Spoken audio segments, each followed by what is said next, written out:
Halo Rebahaners, dimanapun kalian berada, bagaimana kabarnya? Semoga kalian semua sehat dan berasa di rumah kalian masih aman. Kali ini saya akan merangkum sebuah film yang sangat keren bray. Dimana film ini tidak pernah kalian request, tapi saya sudah menonton film ini beberapa kali dan merasa sangat terkesan dan membuat pori-pori kemaslahatan di tubuh saya terasa seperti ini baru ending yang mengencrotkan. Berbeda dengan film-film sebelumnya yang saya bahas, film ini bergenre drama fiksi ilmiah berjudul Limitless tahun 2011. Dan saya pastikan film ini akan membuat IQ Anda bertambah sebanyak 0,5% jika Anda rajin belajar dan baca buku. Maka dari itu langsung saja kenakan handsfree, siapkan bantal, simetriskan posisi rebahan, selamat menonton dan check it out. Get it when I get back.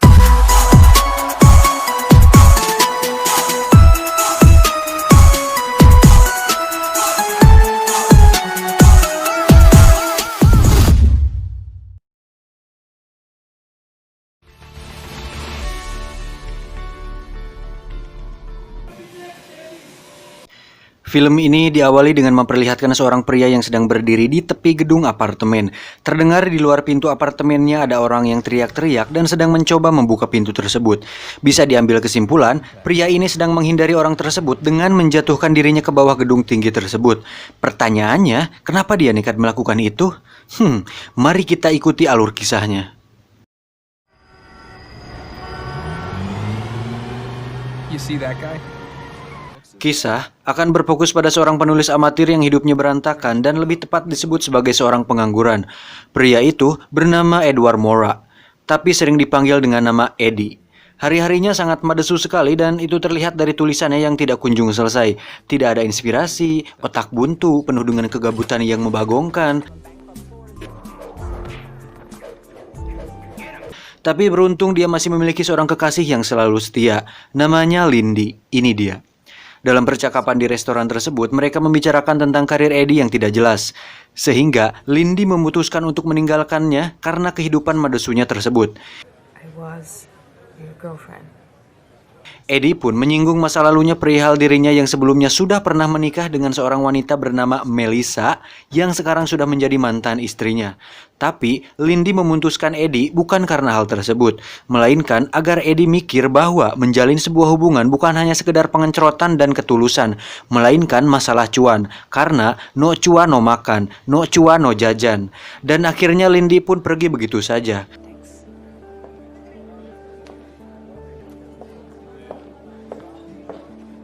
Eddie yang kini sebatang kara pun kembali pulang ke kontrakannya. Di tengah perjalanannya pulang, tak disangka dia bertemu dengan mantan kakak iparnya yang berarti saudara mantan istrinya Melissa.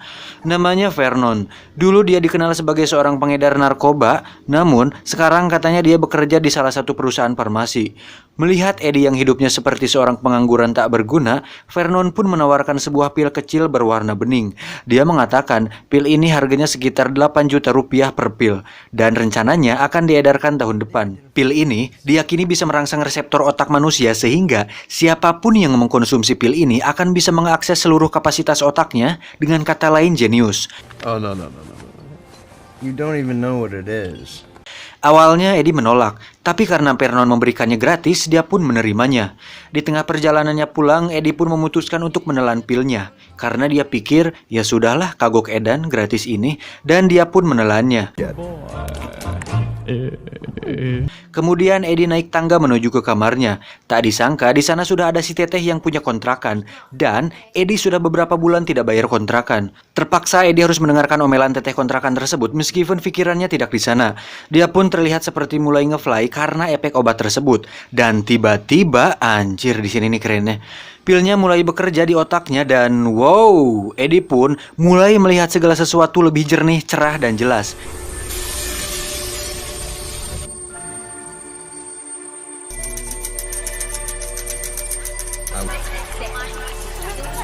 Eddie pun mulai fasih berbicara di mana dia dengan lihainya merayu si teteh kontrakan sehingga hatinya menjadi luluh.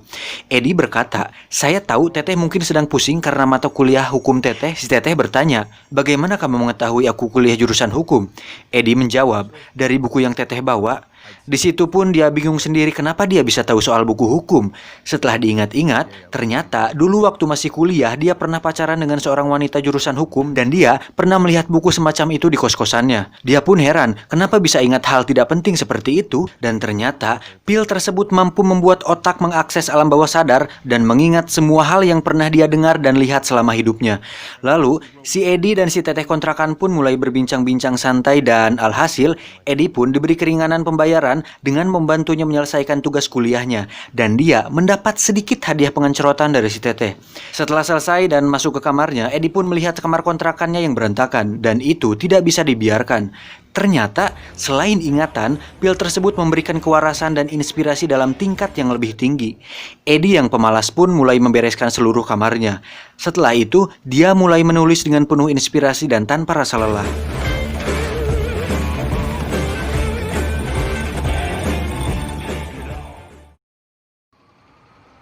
Into my brain. Esok harinya, dia sudah menyelesaikan tulisannya dan penerbit pun menerimanya. Tidak lama setelah dia pulang, penerbitnya menelepon bahwa dia sangat amat terkesan dengan tulisannya. Dan ya, kita tahu apa yang akan terjadi selanjutnya. Eddie pergi ke tempat Vernon untuk mendapatkan pil kecil tersebut. Eddie pun mengutarakan tentang efek luar biasa setelah dia mengkonsumsi pil tersebut. Vernon menjawab bahwa pil itu akan bekerja secara maksimal jika orang yang memakainya pada dasarnya orang yang cerdas. Vernon mengatakan pil tersebut sebenarnya belum siap edar karena masih dalam tahap percobaan di laboratorium dikarenakan memiliki efek samping. Pil tersebut bernama NZT-48 atau NZT-48. Eddie pun sedikit terkejut. Tapi, karena khasiatnya yang luar biasa, Eddie tidak memperdulikannya. Sebelum memberikan pilnya, Vernon pun meminta tolong Eddie untuk mengambil pakaiannya di laundry dan membelikannya sarapan. Dalam hati Eddie, yowis lah nggak apa-apa, aku siap jadi pesuruhnya asalkan bisa mendapatkan pil itu dan kembali menjadi Eddie yang tercerahkan. Sure. Really be his errand boy. Saat kembali ke apartemennya Vernon, betapa kagetnya dia saat melihat apartemennya sudah berantakan dan menemukan Vernon sudah dalam keadaan luka dan tak bernyawa. Eddie yang panik kemudian menelpon polisi, lalu dia pun menunggu di sana. Di saat panik dan ketakutan, seketika dia sadar bahwa orang yang melakukan ini kepada Vernon pasti menginginkan sesuatu yang berharga, dan itu pasti pil tersebut. Dan pertanyaannya adalah, apakah mereka mendapatkannya? Dengan sedikit untung-untungan, Eddie kemudian mencari pil tersebut ke semua sudut yang mungkin tidak dijangkau. Dan akhirnya dia menemukan setumpuk uang, catatan, dan pil tersebut dalam jumlah yang cukup banyak. Tidak lama Inspektur Ladusing pun datang. Dan disinilah dia sekarang di kantor polisi. Eddie pun dimintai keterangan dan disuruh untuk menelepon adiknya Vernon yang tidak lain adalah Melissa, mantan istrinya. Karena dirasa Eddie kenal dekat dengan keluarga Vernon dan tidak ada bukti bahwa Eddie terlibat dengan kematian Vernon, Pak Ladusing pun mempersilahkan Eddie pulang. Di tengah perjalanannya pulang, Eddie pun merasa sedikit hariwang dan was-was ada orang yang mengikutinya. Tapi akhirnya dia bisa selamat sampai di kontrakannya. Kemudian dia menghitung uang yang didapatkannya dari Vernon, lalu meminum pil tersebut. Dan dari sinilah hidupnya akan segera berubah.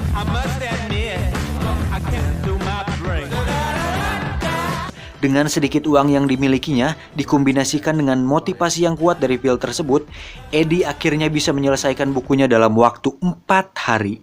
1 pil setiap hari dan kemungkinan-kemungkinan tak terbatas. Dan inilah Limitless.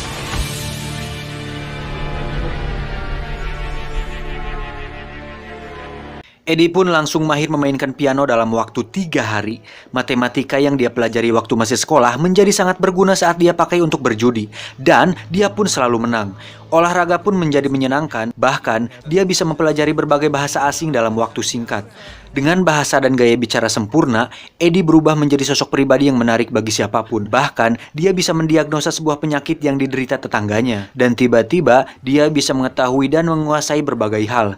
Orang-orang kaya dan intelek pun bahkan mendengarkannya saat dia mulai berbicara. Segala sesuatu yang pernah dia baca, dengar, dan lihat selama hidupnya, semuanya menjadi tersusun rapi di otaknya. Alhasil, dalam waktu singkat, Eddie menjadi orang paling jenius. Pergaulannya pun mulai luas, hingga dia diajak liburan ke tempat-tempat mewah bersama teman-teman elitnya tersebut. Di suatu titik, dia pun sadar bahwa dia bisa menjadi seseorang yang lebih besar daripada hanya menjadi seorang penulis. Dengan pil ajaib yang dia miliki, Eddie mulai mempelajari trading atau jual beli di pasar saham, dan dengan modal $800 atau sekitar 11 juta rupiah, dia bisa menghasilkan uang 28 juta rupiah per hari. Wancir! Dengan modal segitu tentu masih kurang dan masih sangat lama untuk menjadi kaya. Akhirnya, Eddie memutuskan meminjam uang kepada seorang rentenir. Rentenir tersebut memperingatkan jika Eddie tidak bisa membayar tepat waktu, maka tanggung sendiri akibatnya. Singkat cerita, Eddie pun diajak oleh salah satu teman orang kayanya bernama Kevin untuk bergabung di perusahaan sahamnya. Dengan modal besar yang dia miliki dan dengan dosis pil yang sudah ditingkatkan per harinya, Eddie pun mendapatkan uang dengan cepat dan berhasil menarik perhatian banyak orang termasuk Kevin. Eddie bahkan menjadi berita di halaman pertama pada sebuah majalah karena dia bisa menghasilkan jutaan dolar dalam waktu singkat. Dengan Eddie yang sudah berubah, Lindy pun diajak makan malam bersamanya di sebuah restoran Italia. Dan terkesannya Linda saat melihat Eddie fasih berbicara bahasa Italia dengan seorang pelayan di restoran tersebut. Dan nampaknya Lindy akan jadian kembali dengan Eddie. Dari sini bisa disimpulkan bahwa wanita lebih tertarik kepada pria yang lebih pintar dan banyak uang. Seketika, saya pribadi ingin menangis di pojokan kamar sambil meratapi nasib saya ini. Setelah makan malam, mereka berlanjut melakukan pengenceritan. Raos, beteng sebe, kanyut baseh. Suatu hari pada saat Eddie dan Lindy berada di luar, Eddie merasa seperti ada seseorang yang mengikutinya dan orang ini masih menjadi misteri. Singkat cerita, Eddie diundang pada sebuah pertemuan dengan seseorang yang tertarik dengan kecerdasan Eddie. Orang tersebut bernama Carl Van Loon. Beliau adalah orang besar dan sangat senior di bidang bisnis. Tujuan dari pertemuan ini adalah untuk mengetahui seberapa jauh Eddie memahami tentang dunia bisnis dan menentukan apakah Eddie yang dibawa atas nama Kevin layak untuk diajak kerjasama. Sehingga hal tersebut membuat Kevin merasa khawatir. Bro, lu yakin udah nyiapin kata-kata buat ngedevin Carl Van Loon? Lu yakin gak mau ditemenin? Eddie menjawab, santai bro, sebat dulu aja. Tidak lama Carl Van Loon pun datang. Tiba di meja, Eddie pun menjelaskan segala sesuatu yang sudah dia pelajari dan cara bagaimana dia bisa menghasilkan jutaan dolar dalam waktu singkat. Metode dan pengetahuan yang dia miliki membuat Carl Van Loon dan rekannya terkesan. You have a formula, Mr. Pierce. Delusions of grandeur. I don't have delusions of grandeur. I have an actual recipe for grandeur. Saat pulang, Eddie pun diajak satu mobil bersama Carl Van Loon. Di dalam mobil, Carl menunjukkan sebuah berkas saham besar-besaran dan meminta Eddie menganalisanya. Dan lagi-lagi, Carl dibuat terkesan, sehingga dia meminta Eddie untuk datang ke kantornya besok jam 10 siang dan menentukan apakah dia layak bergabung dengan Carl Van Loon. Eddie pun turun dari mobil. Sambil berjalan, dia pun terlihat senyum semeringah karena akhirnya bisa mendapatkan hatinya Carl Van Loon, karena Carl Van Loon adalah jembatan untuk Eddie meraih kesuksesan dan mencapai sesuatu yang lebih besar. Namun tiba-tiba dia melihat bayangannya di kaca dan merasa ada sesuatu yang aneh dengan dirinya. Saat mulai melangkah, sadar-sadar dia sudah berada di tepi jalan raya. There was another skip. Eddie bahkan tidak ingat jika dirinya sudah berjalan sejauh 20 blok. Eddie kemudian berjalan lagi dan sadar-sadar sudah berada di dalam sebuah klub malam.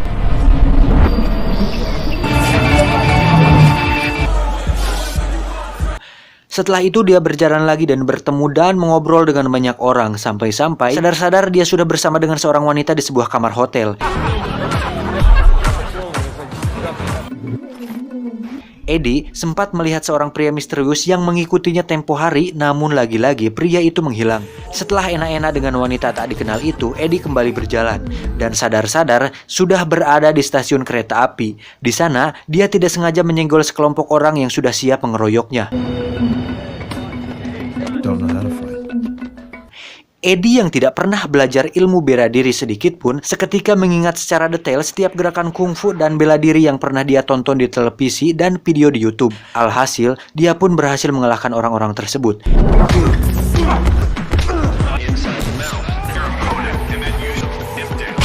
Eddie kembali berjalan dan mulai berlari. Sadar-sadar, hari sudah pagi dan dia sudah berada di sebuah jembatan penyeberangan. Eddie bahkan tidak bisa mengingat apa yang dia lakukan selama 18 jam terakhir. Saat berjalan, Eddie merasa sakit pada bagian sendi sehingga dia berjalan pincang. Eddie seperti merasakan efek basian dari pil tersebut dan itu sangat tidak enak dan memang tidak enak. Dia pun kembali ke kontrakannya dan beristirahat sebentar. Saat bangun, dia pun mencoba menganalisa kembali berkas-berkas yang diberikan Karl Van Loon. Menyadari efek samping yang dirasakannya tadi, Eddie mencoba untuk tidak memakai pil ajaib tersebut saat menganalisanya. Alhasil, Eddie kesulitan berpikir dan sangat mustahil baginya bisa menganalisa berkas-berkas tersebut tanpa memakai pil ajaib tersebut. Eddie kemudian menelpon Kevin untuk membatalkan pertemuannya dengan Karl Van Loon. "Eddie, Slur, bisa batalin gak pertemuan hari ini dengan Karl Van Loon? Bilang aja gue lagi sakit." Kevin menjawab, "Bro, jangan bercanda lah. Jangan malu-maluin gue depan Karl Van Loon. Gue yang bawa lu. Nanti nama gue jadi jelek di depan dia. Berulah kades ya." Akhirnya, Eddie pun pergi bertemu Karl Van Loon tanpa memakai pil tersebut. Dan alhasil, Eddie terlihat linglung dan terbata-bata saat ditanya oleh Karl Van Loon. Di saat bersamaan, Eddie melihat berita di televisi yang memberitakan tentang seorang wanita yang ditemukan meninggal di sebuah hotel tadi malam. Dan wanita tersebut adalah perempuan yang melakukan pengenceritan bersama dirinya tadi malam. Eddie pun meminta izin sebentar untuk keluar karena mual dan dia pun muntah. Singkat cerita, Eddie kembali ke kontrakannya dengan wajah pucat dan lemas. Oke, sampai sini pasti Anda bertanya, apakah mungkin Eddie membunuh wanita tersebut? Atau mungkin ada orang lain yang melakukannya? Tapi siapa? Dan kenapa? Semuanya semakin rumit ditambah kondisi Eddie yang semakin melemah karena efek samping pil tersebut. Tiba-tiba ada telepon masuk. Ternyata itu Melissa, mantan istrinya. Dia mengatakan, "Eddie, apakah Vernon memberikan sebuah pil kepadamu? Jika iya, berarti kamu dalam bahaya." Eddie kemudian mengajak Melissa untuk bertemu sore ini. Sembari menunggu sore, Eddie pun memutuskan untuk memeriksa catatan Vernon untuk mencari tahu siapa saja pelanggan Vernon yang sudah memakai pil tersebut. Dan Eddie pun menelepon satu persatu orang yang ada di catatan Vernon tersebut. Dan terkejutnya Eddie saat mengetahui jika 3 orang di antaranya sudah mati baru-baru ini dan satu orang sedang berada di rumah sakit. Kemudian Eddie menelepon kembali nomor lain yang ada di catatan tersebut. Dan tak diduga, telepon tersebut tersambung ke seorang tepat berada di samping tempat duduk Eddie. Dan jika diperhatikan, orang tersebut mirip dengan pria misterius yang akhir-akhir ini mengikuti Eddie. Eddie pun secepatnya beranjak dari sana, tapi pria tersebut terus mengikutinya.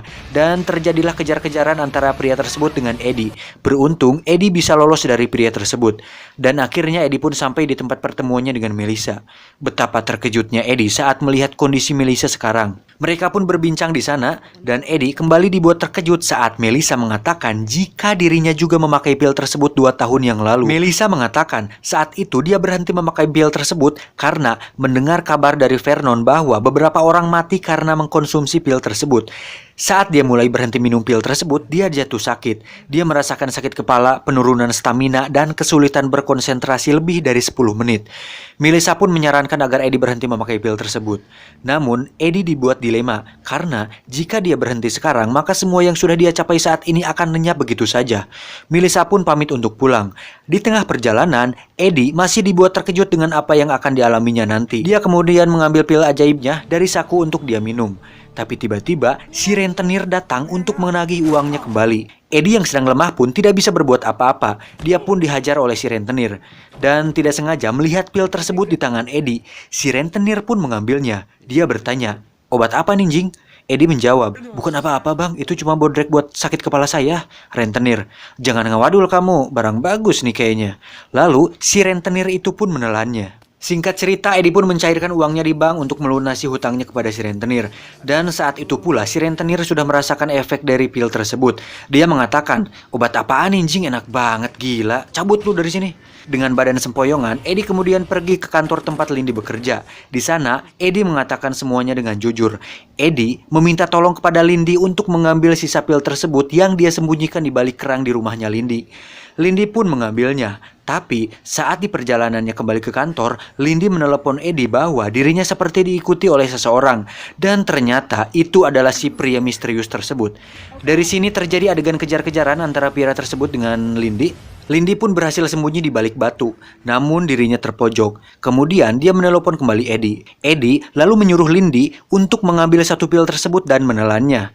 Eddie mengatakan pil tersebut akan berefek setelah 30 detik. Setelah itu kamu akan menemukan jalan keluar dari sana. Lindy yang panik tidak punya pilihan lain selain menerima saran dari Eddie. Dia pun menelannya.